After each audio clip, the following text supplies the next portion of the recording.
Aujourd'hui, c'était extraordinaire. On est parti de Fontenay-le-Comte. Quand je suis arrivé, je ne sais pas si on peut dire une foule, mais ça s'en rapproche. Presque, une foule. Allez, soyons fous. Il y avait une foule. Il y a cette femme qui est venue, qui m'a offert un bâton de pèlerin que son mari avait fait sur mesure pour moi. Ça m'a tellement touché. C'était très vallonné aujourd'hui. La pluie s'est invitée et par moments, on dirait qu'il y avait un toit au-dessus de nous. C'était les arbres. On marchait dans ce tunnel vert. J'avais l'impression d'être dans un décor préhistorique, cerclé de fougères. Un tyrannosaure ou un tricératops aurait pu surgir à tout moment, que ça ne m'aurait pas étonné.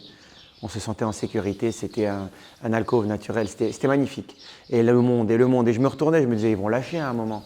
Il pleut, il y a du vent, on est dans la forêt, il y a des montées, il y a des descentes. C'est plus compliqué que d'habitude. Et on n'a jamais été aussi nombreux, ils n'ont jamais été aussi forts. Peut-être que c'est dans l'effort qu'on se complaît, peut-être que c'est dans l'effort qu'on se révèle. Ça aurait été vraiment ma morale du jour.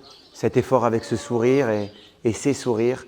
Il y a une classe d'élèves qui est venue, qui a été devant tout du long avec moi. La jeunesse inspirante et volontaire. Ça m'a vraiment mis du baume au cœur. On est arrivé et j'ai eu la fierté de leur annoncer qu'on était à mi-chemin, 150 km. On est à la moitié du parcours de cette aventure. J'ai l'impression pourtant qu'on n'est qu'au début. Est-ce que je suis déjà nostalgique? Peut-être. Peut-être qu'on l'est déjà un peu tous. J'en profite pour vous faire un petit récapitulatif des 2 semaines qui viennent de s'écouler. Eh bien, il y a de tout en Vendée.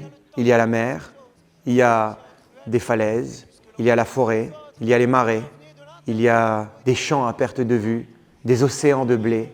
Et il y a quelque chose en commun, c'est la gentillesse des gens. Où qu'on soit parti, quel que soit le décor, quelle que soit la couleur du ciel, quel que soit le feuillage ou les murs, il y a cette manière d'accueillir qui est très singulière. Il y a ce cœur, ce double cœur.